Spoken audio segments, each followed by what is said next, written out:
இந்த சிறிது கால இடைவெளியில் இவ்வளவு பேர் நீங்கள் திரளாக வருகை தந்தமைக்கு உங்கள் வாழ்த்துக்களை நன்றியினை தெரிவித்துக் கொள்கின்றேன். இன்றைக்கு மகளிர் தினம் சிறப்பாக கொண்டாடி கொண்டிருக்கின்றோம்.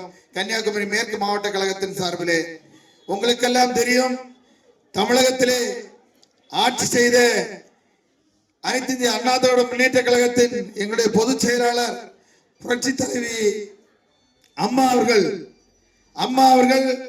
தமிழகத்திலே சிறந்த ஒரு பொற்கால ஆட்சியை தந்தார்கள்.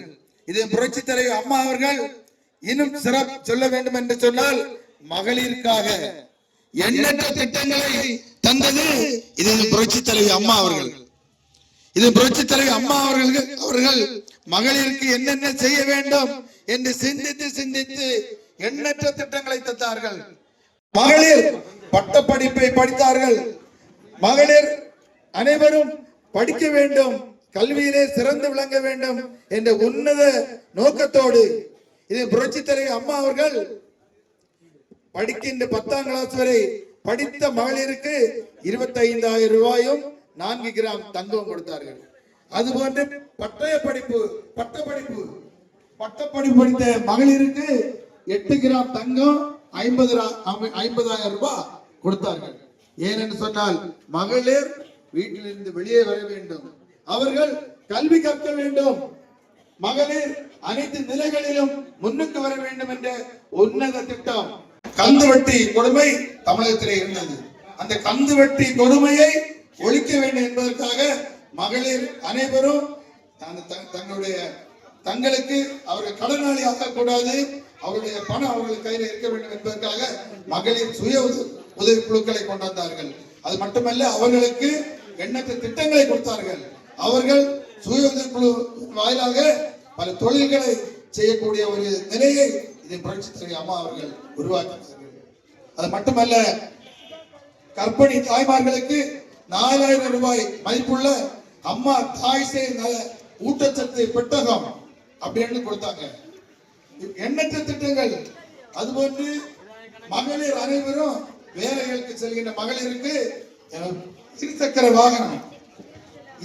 வாகனம் எடுப்பதற்கு அம்மா அவர்கள் இலவசமாக அரசு அவர்களுக்கு 90% அமௌண்ட் கொடுத்தாங்க. இப்படி எண்ணற்ற திட்டங்கள் புரட்சி தலைவி அம்மா அவர்கள் மகளிருக்காக கொண்டு வந்தார்கள். சொல்லிக்கொண்டே போகலாம். ஆனால் இன்றைக்கு நிலைமை என்ன? சிந்தித்து பார்க்க வேண்டும். அனைத்து திட்டங்களையும் இன்றைக்கு இருக்கின்ற அரசு ரத்து செய்து விட்டார்கள். தாலிக்கு தங்க திட்டத்தை ரத்து செய்து விட்டார்கள். மகளிருக்கான அந்த இருசக்கர வாகன திட்டத்தை ரத்து செய்து விட்டார்கள். அதற்காக தான் புரட்சி தமிழர் எடப்பாடியார் அவர்கள் இன்றைக்கு சில திட்டங்களை அறிவித்திருக்கிறார்கள். முத்தான திட்டங்கள். உங்களுக்கு தெரியும், அனைத்து இந்திய அண்ணா திராவிட முன்னேற்ற கழகம் மட்டும்தான் ஏழை எளிய மக்களுக்கு எண்ணற்ற திட்டங்களை தருவது அனைத்து இந்திய அண்ணா திராவிட முன்னேற்ற கழகம் மட்டும்தான். எந்த கட்சியும் ஏழை மக்களுக்கு அந்த தேர்தல் சமயத்தில் மட்டும்தான் இவர்களுக்கு கண் நிறுத்திக்கும் மக்களை. ஆனால் அனைத்து இந்திய அண்ணா திராவிட முன்னேற்ற கழகம் ஏழை எளிய மக்களுக்கு தொலைதூர திட்டங்களை அந்த அவருடைய வாழ்க்கையை மேலே கொண்டு வருவது அனைத்து இந்திய அண்ணா திராவிட முன்னேற்ற கழகம் மட்டும்தான். இன்றைக்கு புரட்சி தமிழர் எடப்பாடியார் அவர்கள் 16 அறிக்கைகளை திட்டங்களை அறிவித்திருக்கின்றார்கள். என்னவென்று சொன்னால், இன்றைக்கு கழக ஆட்சி அமைந்ததும் குலவிளக்கு திட்டம் அப்படின்னு ஒரு திட்டத்தை கொண்டு வந்து அனைத்து ரேஷன் கார்டு வைத்திருக்கின்ற அனைவருக்கும் 2,000 ரூபாய் மாதந்தோறும் அவருடைய அக்கௌண்ட்ல வரும் அப்படின்னு ஒரு திட்டத்தை புரட்சி தமிழர் எடப்பாடியார் அவர்கள் அண்ணா திராவிட முன்னேற்ற கழக ஆட்சி அமைந்தவுடன் திட்டத்தை அமல்படுத்துவார்கள். அது மட்டுமல்ல, இன்றைக்கு மகளிருக்கு இன்றைக்கு இருக்கின்ற அந்த கட்டணம் இல்ல பேருந்தை ஆண்களுக்கும் கட்டணம் இல்லாமல் ஆண்களும் பயணிக்கலாம் என்ற திட்டத்தை கொண்டு அறிவித்திருக்கிறார்கள். அதுபோன்று இன்றைக்கு உங்களுக்கு பலருக்கு வீடு இருக்காது. எங்க பகுதி கூட ஒரு 25% குடும்பம் அந்த வாடகை வீட்டில் இருப்பார்கள். அந்த நிலைமையை போக்குவதற்காக கழக ஆட்சி அமைந்தவுடன் புரட்சி தமிழர் எடப்பாடியார் அவர்கள் ஆட்சிக்கு வந்த உடனே வீடு இல்லாதவர்களுக்கு அந்தந்த பகுதியில் ஒரு பேரூராட்சியில 100 பேருக்கு 1000 பேருக்கு வீடு இல்லைன்னா அந்த பகுதியிலே இடம் வாங்கி அவர்களுக்கு வீடு வைத்து தரப்படும். இதை யார் அறிவிச்சிருக்கு? எடப்பாடியார். நீங்க இது முக்கியமான திட்டங்கள் நீங்க மனசுல வைக்கணும். புரட்சி தமிழர் எடப்பாடியார் அவர்கள் ஒரு திட்டத்தை அறிவித்திருக்கின்றார். என்ன சொன்னால் அனைத்து இந்த மகளிர் 100 நாள் வேலை திட்டத்திலே இருக்கின்ற மகளிருக்கு அந்த வேலையை 150 நாட்களாக உயர்த்தி வழங்குவேன் என்ற திட்டத்தை, அந்த வேலை உயர்த்தி வழங்கப்படும். அதுபோன்று அந்த சம்பளம் உடனுக்குடன் வாரந்தோறும் உங்க அக்கௌண்ட்ல வரும் என்று புரட்சி தமிழர் எடப்பாடியார் அவர்கள் அறிவித்திருக்கிறார்கள். முதியோர் ஓய்வூதியம் நீங்கள் பல வாங்கிட்டு இருப்பீங்க, அவங்களுக்கெல்லாம் 2000 ரூபாயாக உயர்த்தி வழங்கப்படும் என்று அறிவித்திருக்கிறார்கள். நிறைய பேர் நீங்க லோன் எடுத்து பிள்ளைங்க படிச்சிருப்பாங்க, அப்படிதானே? ஆனா இந்த அரசு என்ன சொல்லிச்சு? 5 ஆண்டுகளுக்கு முன்பு என்ன சொன்னார்கள் என்று சொன்னால், கல்வி கடனை ரத்து செய்வோம், தள்ளுபடி செய்வோம் என்று சொன்னார்கள். ஆனால் செய்யவில்லை. ஆனால் புரட்சி தமிழர் எடப்பாடியார் இன்றைக்கு அறிவித்திருக்கின்றார், ஏழை எளிய மக்கள் வாங்கி இருக்கின்ற கல்வி கடனை ரத்து செய்வோம் என்று அறிவித்திருக்கின்றார்கள். அதுபோன்று கழக ஆட்சி அமைத்தவுடன் 3 கேஸ் சிலிண்டர் ஒவ்வொரு குடும்பத்திற்கும் வழங்கப்படும் விலை இல்லாம. அதுபோன்று இன்னைக்கு இந்த அரசு அந்த ஸ்கூட்டர் திட்டத்தை ரத்து பண்ணாங்க.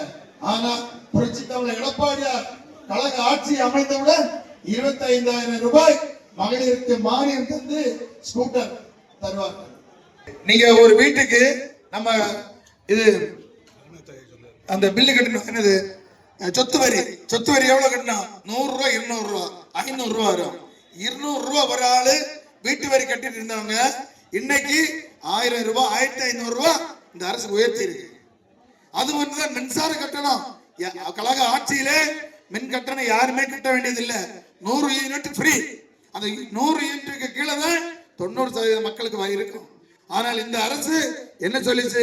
நாங்க ஆட்சிக்கு வந்ததும் மாதத்தோறும் மின்சார கட்டணத்தை நாங்கள் கணக்கீடு செய்வோம் என்று சொன்னார்கள். ஆனால் செய்யவில்லை. மாறாக என்ன செய்தார்கள்?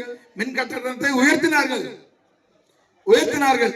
அதனை புரட்சி தமிழர் எடப்பாடியார் அவர்கள் ஆட்சி அமைந்தவுடன் ஒவ்வொரு குடும்பத்திற்கும் இவர்கள் அதிகமான தொகையை உயர்த்தி மக்களை கடன் சுமைக்கு ஆளாக்கி இருக்கின்றார்கள். அதனை கண்டுபிடித்து எல்லா குடும்பத்திற்கும் 10,000 ரூபாய் ஒரு குடும்பத்திற்கு வழங்கப்படும் அப்படின்னு புரட்சி தமிழர் எடப்பாடியார் இன்றைக்கு அறிவித்திருக்கிறார்கள். ஆகவே கழக ஆட்சி அனைத்து இந்த அண்ணா திராவிட முன்னேற்ற கழகம் மட்டும்தான் ஏழை எளிய மக்களுக்கு வாரி வாரி வழங்குகின்ற திட்டங்களை ஆனாலும் சரி, மக்களுடைய பிரச்சனைகளுக்கு நிவர்த்தி ஆனாலும் சரி, அண்ணா திராவிட முன்னேற்ற கழக ஆட்சி அமைந்தால்தான் ஏழை எளிய மக்களுக்கு நியாயம் நடக்கும், நல்லது நடக்கும். ஆகவே நீங்கள் அனைவரும் புரட்சி தமிழர் எடப்பாடியார் அவர்களுக்கு ஆதரவு தர வேண்டும். இரட்டை ஏறு சின்னத்திற்கு நீங்கள் வாக்களிக்க வேண்டும்.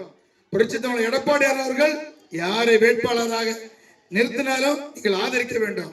கண்டிப்பா உங்களுக்கு நல்லது நடக்கும்.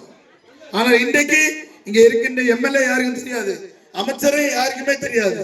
தெரியுமா? தெரியாது. எலெக்ஷன் இருக்காண்டு இப்ப வராங்க. ஆகவே இவர்களை வீட்டுக்கு அனுப்ப வேண்டும். புரட்சி தலைவர் அம்மா வழியில் புரட்சி தமிழர் எடப்பாடியார் அவர்கள் தமிழகத்தில் முதலமைச்சராக வேண்டும். இன்றைக்கு இருக்கின்ற சட்டம் ஒழுங்கு பிரச்சனை உங்களுக்கு தெரியும்.